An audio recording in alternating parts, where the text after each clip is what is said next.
to the Patriot Connection. I'm McKenna Dye. And I'm Alana Taylor. Wheeling Park's speech and debate team is on the road to 43. Patriot Connection reporter Alex Fabrizio takes you along for the ride. Imagine winning a state title for 5 years. How about a decade? What about being a reigning state championship team for 20 years? Now try winning 42 consecutive state titles. The Wheeling Park High School speech and debate team has accomplished all of that. The first time the team brought home a state trophy was in 1980. With generations of champions behind them, this year's team has been logging long hours to keep the legacy alive. From writing cases in debate to cutting pieces in speech, the team works tirelessly year-round. Mr. Cornforth is the head speech coach and has been with the team since 1976. He says that years ago, he quickly realized the team had a legacy to uphold. Well, I guess the legacy has a starting point, right? The starting point for our legacy was March 1980. And at that time, we had never won a state championship in speech and debate. In fact, Parkersburg High School had won it 9 years in a row in the 1970s. And in 1980, we went there just expecting to do our best. But we won the state championship, and everybody was thrilled because they never had it before. And they were very surprised at the same time. And then the second year we won again, and the third year we won again. And we were equally surprised. Then we started settling in and realized we had a tradition to uphold. It was different than the first time when we were just trying our best to do well. Being on the speech and debate team is like having a second family. Spending time together at practices and tournaments brings the team closer together and builds tight team bonds. Whether it's current or past members, everyone is able to connect with memories from their time on the team. Ms. Nelson is the head debate coach and says her favorite memory is from the Three Rivers tournament last year. And Charlie Ehlenfeld broke to finals, and I feel like I'm going to get a little weepy now, but I started crying and I gave him the biggest hug because we had never had a debater break that far in the Three Rivers / it used to be the Bethel Park tournament. So it's a really big tournament. It was a really big deal. So it was amazing to see one of our kids finally reach that level. Having 42 consecutive state titles leaves students on the team feeling an enormous amount of pressure for obvious reasons. Past teams and coaches are counting on the team to continue the streak. They feel a huge responsibility to keep their tradition going because no team wants to be the first to break the winning streak. I feel the constant need to place because I feel like if you don't place, you're kind of letting your team down. It's a lot of pressure because we have 42 consecutive wins. So like the state competition is a lot of pressure, but like it's a lot of fun, so it outweighs it. I think my biggest pressure is trying to be the best I can be. The most pressure comes from just making sure that you do well for yourself and for your team so that you don't let your team down. I definitely feel pressure to just get all the information I need, especially with being on the debate side of the team. Team is moving quickly along the road to 43, with states taking place March 10th and 11th at West Virginia University. Reporting for the Patriot Connection, I'm Alex Fabrizio. The debate team will kick off states on Saturday, March 5th, with the State Congress competition. This week on the Patriot Connection, we are spotlighting one of the hardest working students at Wheeling Park. When you see Sophie in school, she's normally headed in several different directions. She stays busy serving as our senior class secretary, being a member of the state championship speech and debate team, and also participating in Wheeling Park's orchestra. She's also a freshman mentor, read counselor, and served as the assistant director to this year's fall play. Sophie definitely has earned respect from her teachers and peers.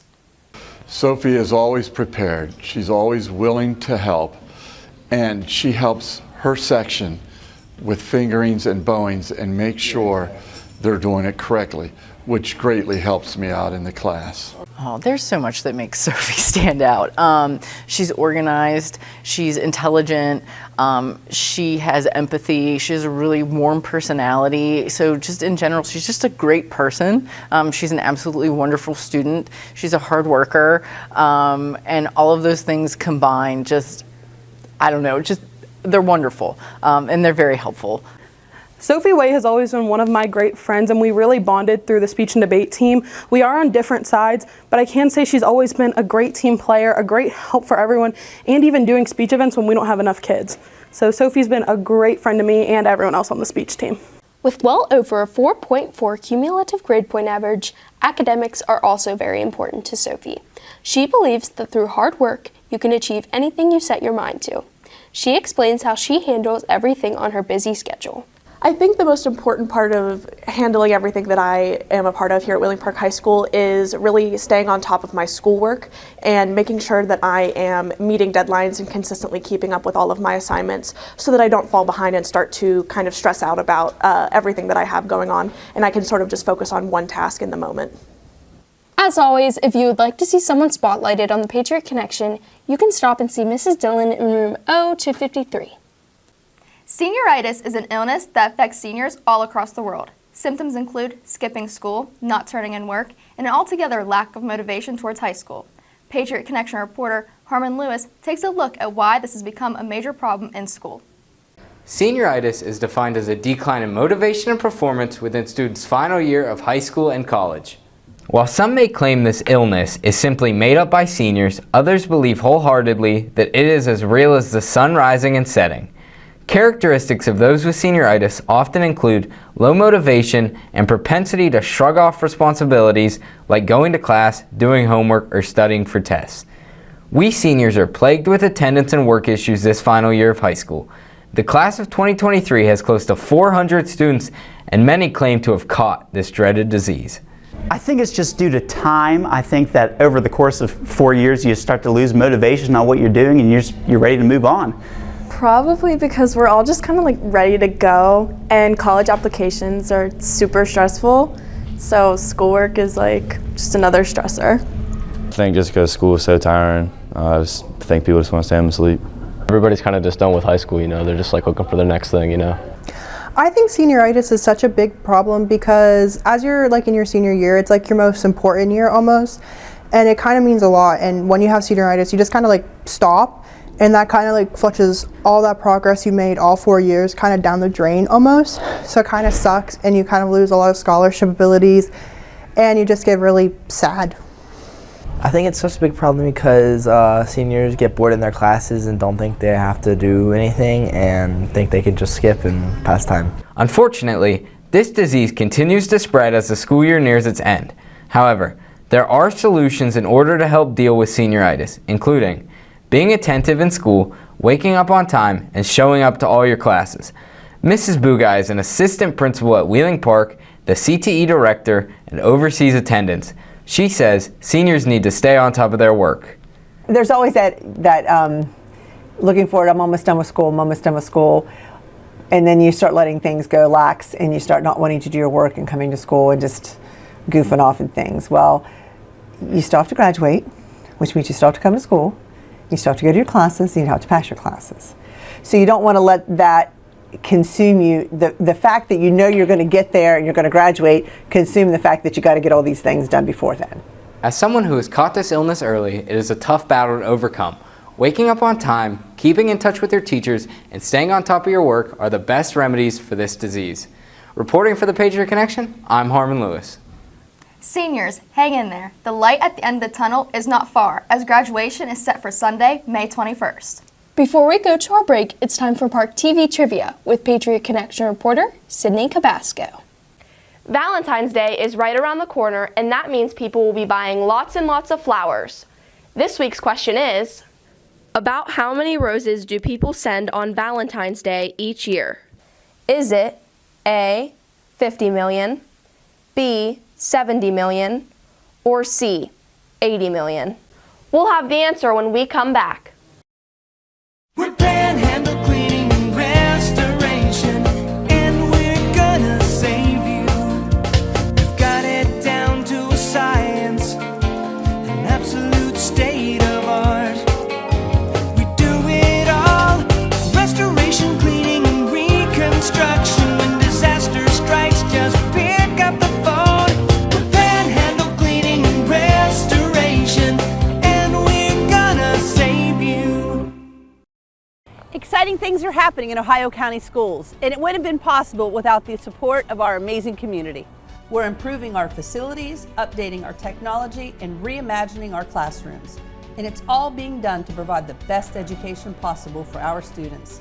Thank you for supporting Ohio County Schools in our efforts to make our school system the finest. Ohio County Schools, Together we achieve.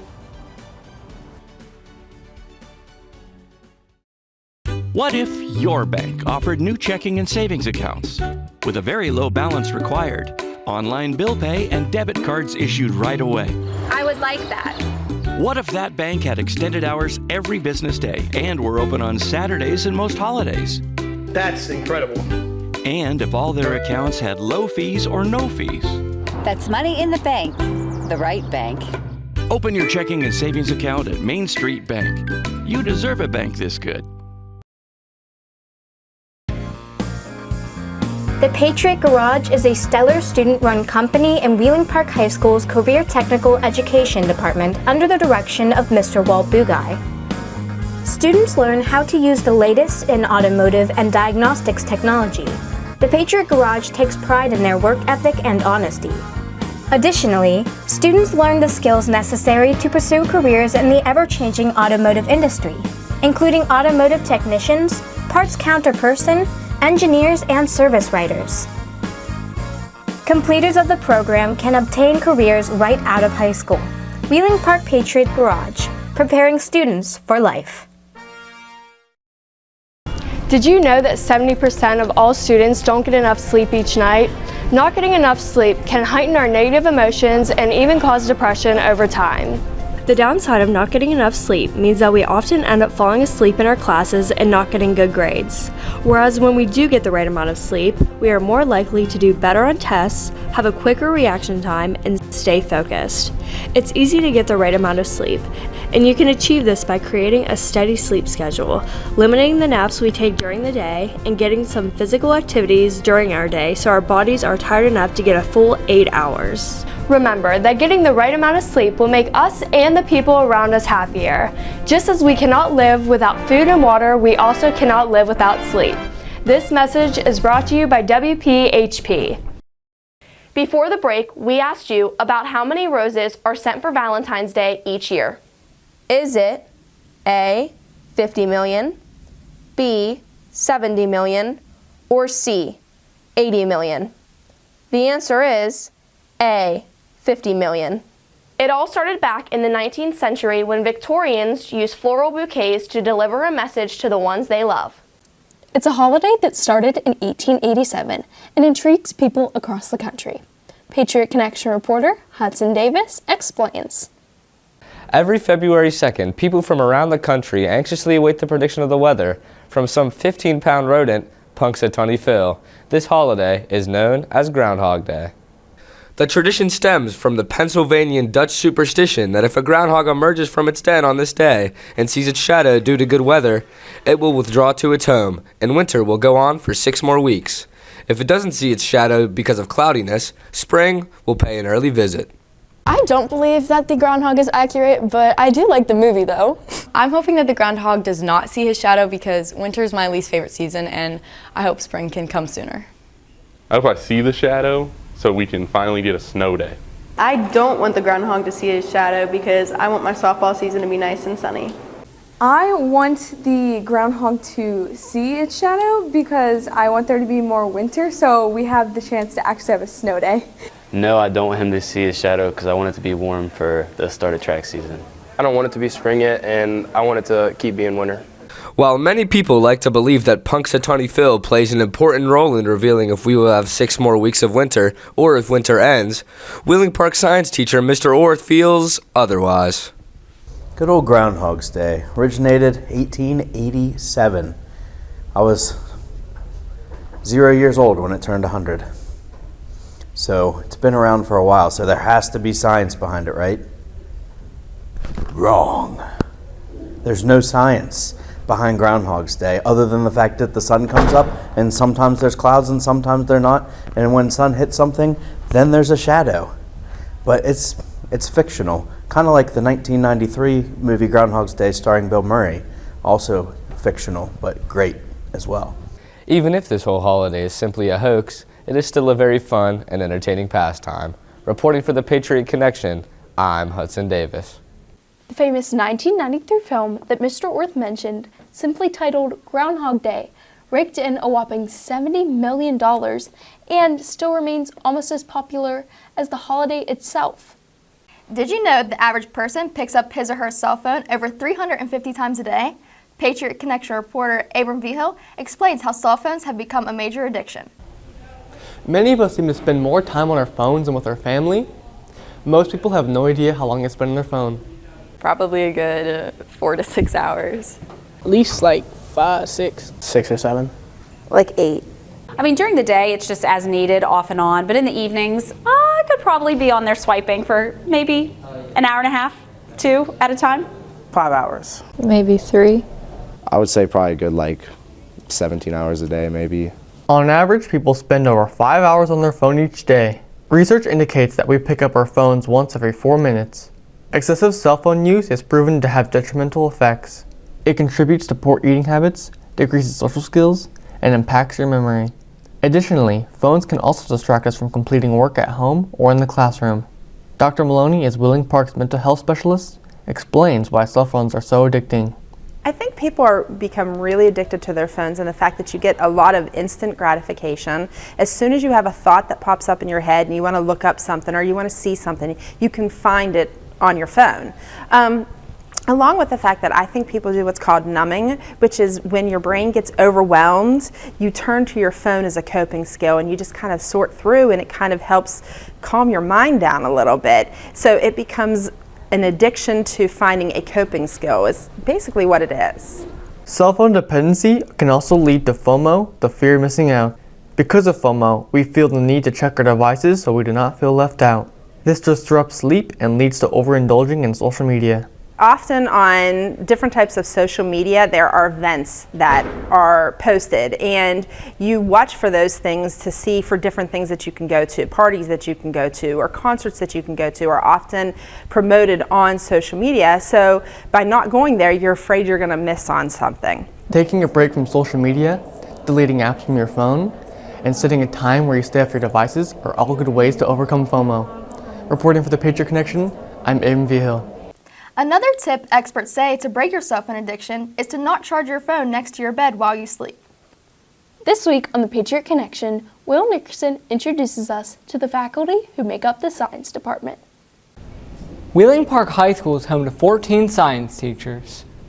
Mrs. Verdilla is the science department chair and teaches chemistry. We all have specialized backgrounds. All of us have a degree in science of some type. We have physics, we have chemistry, we have biology, and we just teach really well in those areas. So we try to make sure that all the teachers have something in the area that they really like to teach and that they're really good at teaching as well. Other teachers in the department include Ms. Bunch, Mr. Chocolates, Mrs. Dayton, Ms. Dixon, Mrs. Hempelman, Mrs. Joseph, Mr. Zach Phillips, Ms. Kewick, Mr. Leffy, Mr. Orth, Dr. Shepard, Mrs. Stevens Lima, and Mr. Witzberger. All Wheeling Park students are required to have 3 science credits in order to graduate from Wheeling Park High School. Reporting for the Patriot Connection, I'm Will Nickerson. Thanks so much to the science teachers for welcoming us into their classrooms. Now let's take a look at what else is going on at Wheeling Park this week. The Green Club has started a small recycling program this year. We are collecting a variety of products to recycle. You can check out the list of the products they're accepting, as well as the list of accepted printer ink and toners on Schoology. You can bring all of your items to room 304. Ogilvy's Good Zoo is looking for volunteers in grades 7 through 12. Check out the flyer on Schoology for more information. Wheeling Park is excited to host our annual All About Park on February 23rd from 5 to 8. This will also be the night for our Career Technical Education Open House. This combined event is designed especially to all incoming 9th grade students and their parents. Current students, teachers, coaches, counselors, and principals will be on hand to meet our future Patriots. Wheeling Park's Speech and Debate team will participate in the Hampton Talbot Speech and Debate Tournament on Saturday in Allison Park, Pennsylvania. Glenville State University is hosting a storytelling camp in July. It is available for all grades 9 through 12, and the cost is only $100. If you want more information, check out Schoology. If you are interested in buying a class ring, check out the link on Schoology. Wheeling Park will host our annual Queen of Queens pageant on Wednesday, February 8th. It will be held in the J.B. Chambers Performing Arts Center, and it starts at 7 p.m. Interested in joining Wheeling Park's Quiz Bowl team? Stop by and see Mrs. Jeffers or send her a Schoology message. Parent-teacher conferences are scheduled Thursday, February 9th from 4 to 7 p.m. Our school counseling department will also be hosting a financial aid workshop that night. More details will follow closer to the date. Week 2 clubs will meet Friday, February 3rd during activity period. If you like soccer, then join the soccer club that meets after school. It meets on Tuesdays and Thursdays at the turf field next to the school from 2:30 until 4, and all skill levels are welcome. Check out Schoology for more information. The Green Club has free reusable water bottles for any student in need. If you'd like one, stop by room 304. If you are interested in playing baseball this spring and currently not playing another sport, then make sure you are attending our off-season workouts. If a player has any questions, please see one of the coaches. Coach Myers, room 225, Coach Stout, room 221, Coach Nardoni, room 221, or Coach Cook in the gym.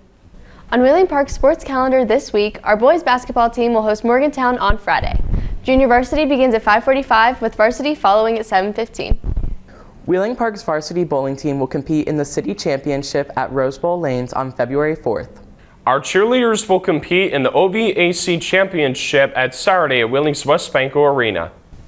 The Patriot wrestling team will participate in the West Virginia Statewide Championships on Saturday as well. Good luck to all of our Patriots. Well, that's a wrap for this edition of the Patriot Connection. Run WLTV 14 3 times a day, 7 days a week, at 6:30 a.m., 7 p.m., and 10 p.m. For all of the Patriot Connection reporters, I'm Alana Taylor. And I'm McKenna Dye. Have a great day.